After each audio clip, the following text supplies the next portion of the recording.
राधे राधे दोस्तों। मेरे ही घर की बात है। इस घर में चार बहुएं नहीं, चार दुनिया बसती है।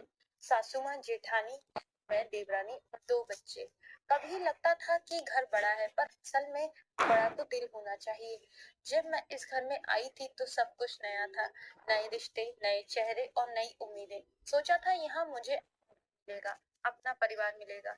पर हर नया रिश्ता समय मांगता है और धैर्य भी। शादी के शुरुआती दिनों में सब कुछ अच्छा था। सासू माँ भी प्यार से बातें करती, जेठानी भी मुस्कुराकर मदद सिखाती थी।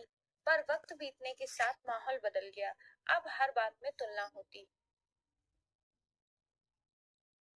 वो तुम्हारी जेठानी ने ये किया, देवरानी ने इतना नहीं समझा। कभी नमक ज्यादा हो जाए तो बात नहीं बनती। नई बहू समझती क्या है, मैं चुप रहती थी, क्योंकि जवाब देने से नहीं, निश्चय निभाने से घर जलता है। धीरे धीरे घर के सारे छोटे बड़े काम में मेरे आने लगी। सुबह 4 बजे उठना, घर की सफाई, नाश्ता, बच्चों के टिफिन, सासू माँ की दवा और फिर शाम को खाना बनाना। सब कुछ मेरी दिनचर्या बन गया था। थक जाती थी पर मुस्कुरा देती थी, क्योंकि सासू माँ का चेहरा देखकर लगता, अगर वो खुश हैं तो मेरी थकान भी सुकून है। एक दिन की बात है, सासू माँ को बहुत थकान हुई। जेठानी बोली, मुझे बच्चों को स्कूल भेजना है, मैं थोड़ा लेट हो जाऊंगी। मैं बिना कुछ कहे सारा काम संभाल लिया। दवाई लाने गई, बनाया और रात भर के उनके सिर पर पट्टी रखी। सुबह उन्होंने मुझे देखा, कहा, राधिका, तू तो मेरी अपनी बेटी जैसी है। वो दिन मेरे लिए सबसे बड़ा इनाम था।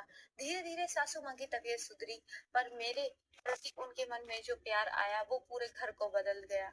अब सासू माँ जब भी किसी के सामने बैठती तो कहती, मेरी सबसे छोटी बहू है, पर इसने जो किया वो कोई बेटी भी नहीं करती। वो बात सुनकर मेरा मन भी भीग जाता, लेकिन हर घर की कहानी हमेशा सीधी नहीं होती।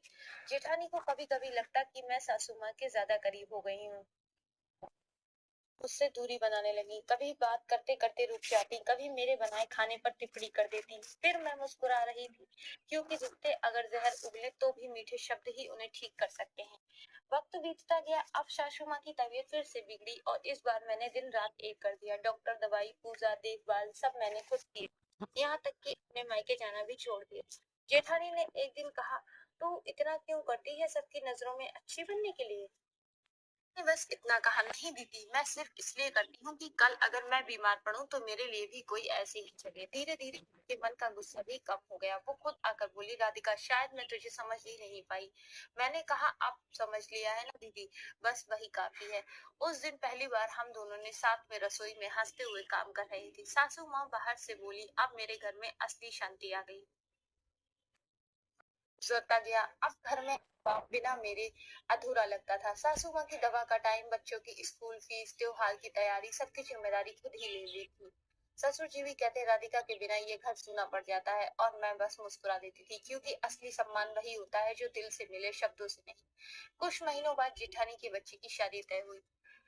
घर में बहुत भीड़ थी, बहुत काम। सबको लगा मैं थक जाऊंगी, पर मैंने खुद को संभाल लिया। गहनों से लेकर खाना तक हर चीज मैंने सासू माँ के ताकि उन्हें लगे सब कुछ अभी भी उन्हीं के हाथ में है। शादी के बाद चाचू माँ सबके सामने बोली, मेरे इस घर की पहचान मेरी सबसे छोटी बहू है। ये सिर्फ मेरी बहू नहीं, मेरे बेटे की किस्मत है। वो सुनकर मेरी आंखों में आंसू आ गए। कभी जो लोग समझते नहीं थे, आज वही मुझे घर की रीढ़ कहते हैं। अब जब भी घर में कोई फैसला होता, सासू माँ कहती, राधिका से पूछ लो, वो सही राय देगी। जेठानी अब मुझे छोटी नहीं, अपनी बराबर की समझती हैं। और मेरे पति तो बस इतना कहते हैं, तूने मेरे घर को नहीं, मेरी जिंदगी को संभाल लिया है। युवरानी की अहमियत कोई किताबों में नहीं लिखी जाती, वो तो उसके कर्मों पे बनती है। घर में जब सबसे छोटी बहू कहते हैं, पर वही सबसे बड़ी होती है, क्योंकि वही घर को सबसे जोड़ कर रखती है।